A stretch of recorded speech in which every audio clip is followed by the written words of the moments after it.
So just before we start, I'd just like to say thanks very much for the invitation here today. It's great to connect with our research with other research projects, I suppose, that are ongoing in terms of sort of university-industry relationships, because I suppose a lot of my research has been focused on the connections that industry have, and I'm just going to explain some of the context for the work that we do, which is based around sort of industry clustering and policy, and maybe showcase how there's an overlap or a fit with the HUBLinked project.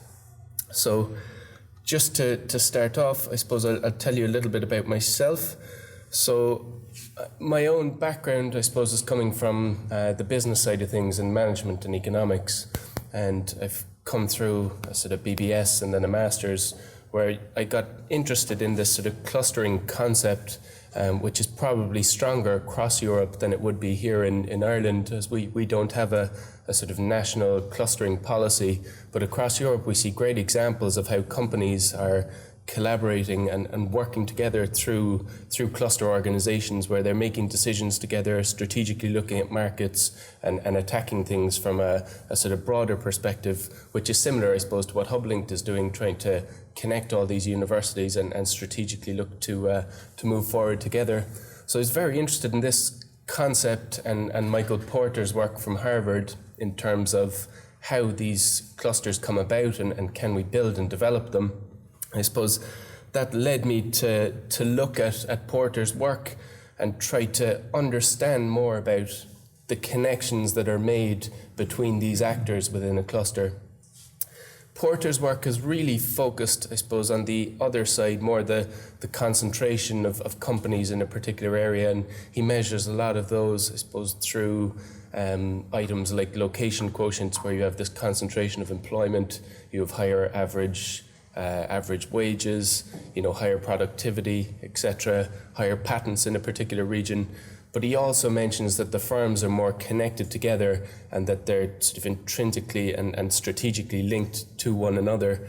But that side of his work was an area where we felt we could sort of impact and look more at how they're connected and what different types of connections they have. So that's, I suppose, the story of how I got involved in this type of research and try to bring more lessons, I suppose, to Ireland from a policy perspective to see what we can learn from the rest of the world through developing the clustering model here. So I built a piece of software. Well, I didn't build the piece of software, but I came up with the ideas behind the software to essentially, it was very simple. It's to try to help people understand more the types of connections that exist between these firms and how the ecosystems work and operate. So we call that VLink, and it's about visualizing the linkages within network clusters across the globe. So as Deirdre was mentioning, we like to look at sort of ecosystems to see what types of connections are there, and perhaps then to find the areas, I suppose, that are missing in particular ecosystems that we can support from policy initiatives or engaging with the academic community and industry more to help develop industry and connections in that particular locality. So we've used this, I suppose, to measure global impact of clusters, to look at developing internationalization strategies for clusters, and essentially, I suppose, help the firms understand what they have, what's good about it, and how they can strengthen more within that particular cluster. And we've rolled this out, I suppose, through a number of different European projects. I suppose the largest two that we've been engaged in is Be Wiser, which is an ICT Clusters across Europe project, and that's what I'll speak about today. But first, I'm just going to explain the sort of three key areas that we look at behind the analysis to show, I suppose, what's involved. So in terms of the types of linkages and all those beautiful lines that you saw in the last graphic, what are the different types of linkages that we look at? And essentially there's 8 of those.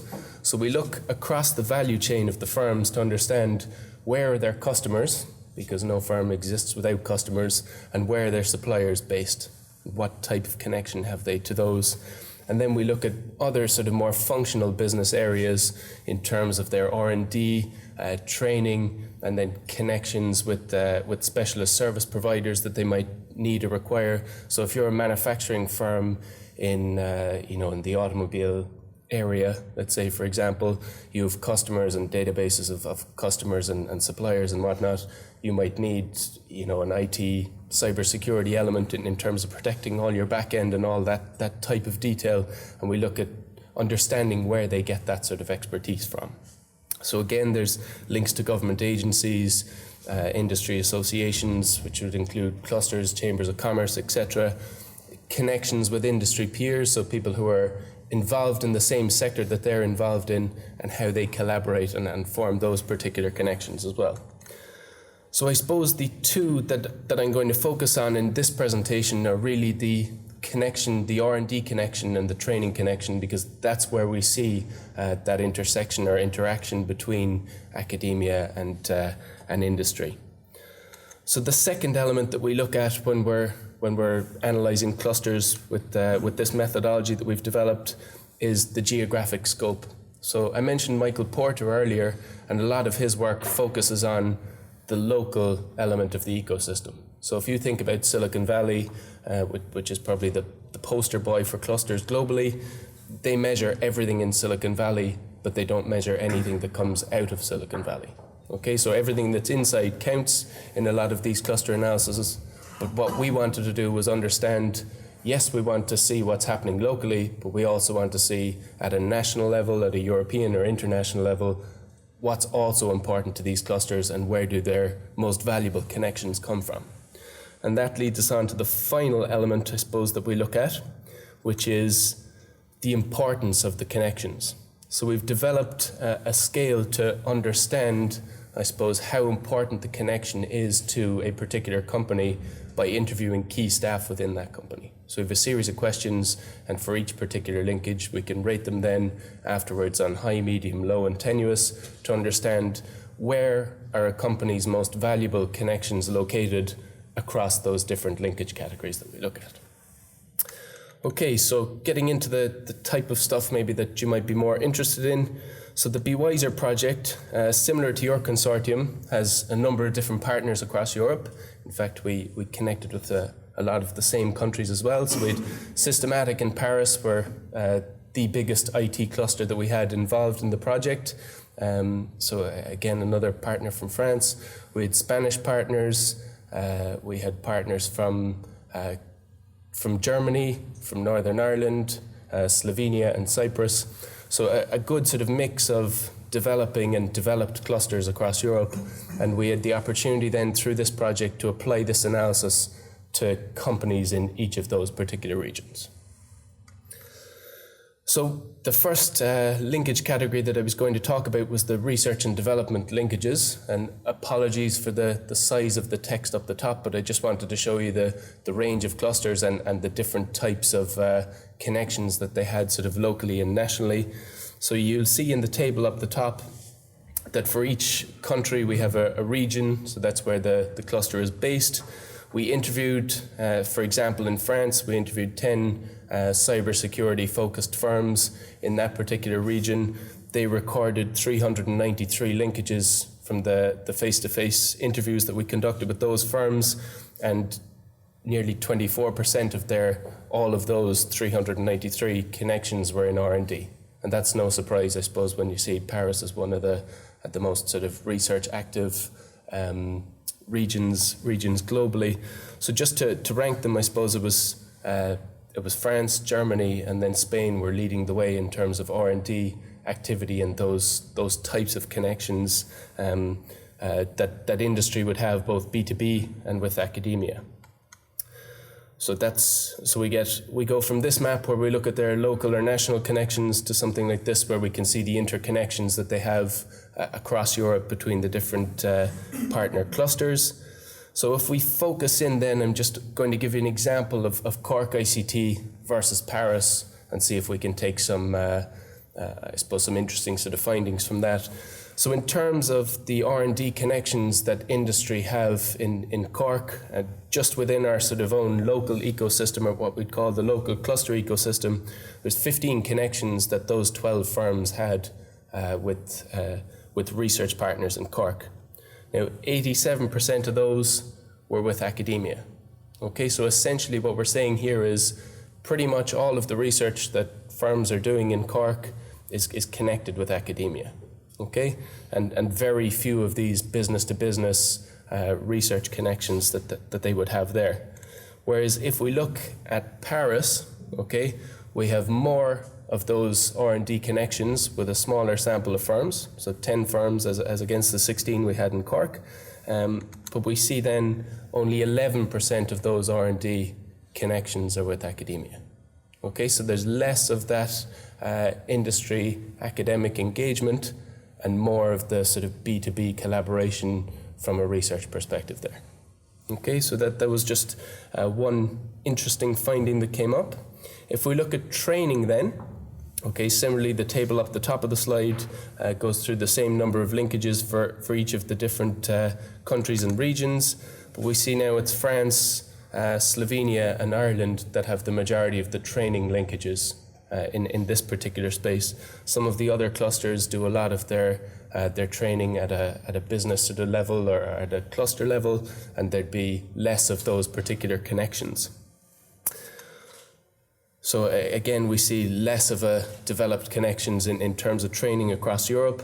So if we focus in then on the local training in Cork, okay, 26 connections here, but we see now the connection with academia, where we would think it would be stronger, is now swapped a little. Okay, so 35% of those connections are now with academia in terms of that sort of training and upskilling resource, and 65% of them are with organisations like the chambers, government departments, skills nets, etc. And that's how a lot of the companies are meeting their training requirements. When we look at France then, okay, a smaller number of training linkages, but now that's where they have this big connection with industry. Okay, they discuss more with the universities in terms of the content and the connections that they have there from an academic perspective. That's where there's more of a transfer of knowledge in Ile-de-France or around Paris.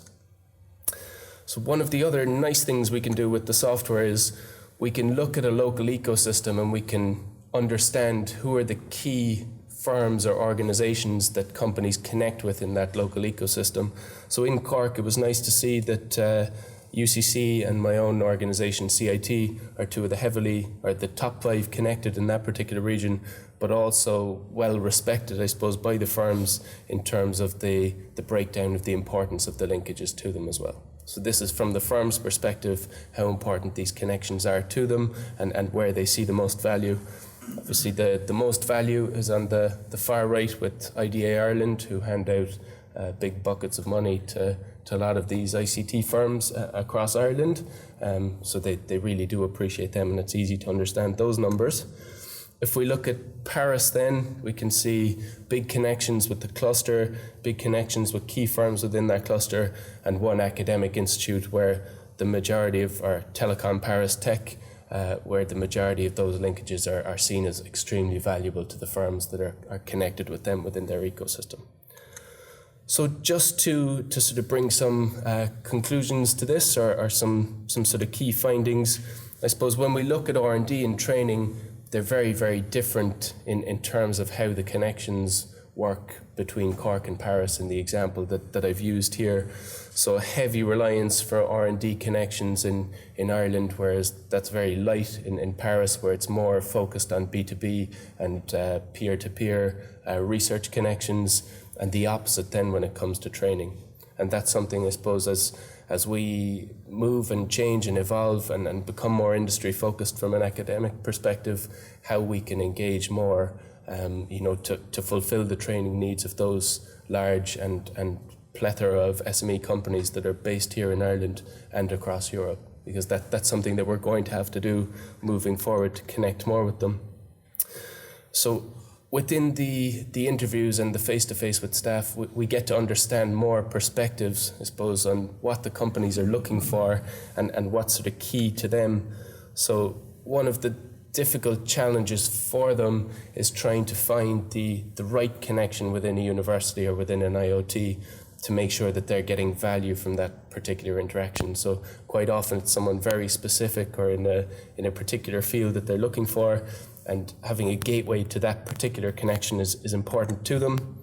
The levels of bureaucracy in terms of signing agreements is always a challenge, but again, that's something that academia is recognizing and trying to work on.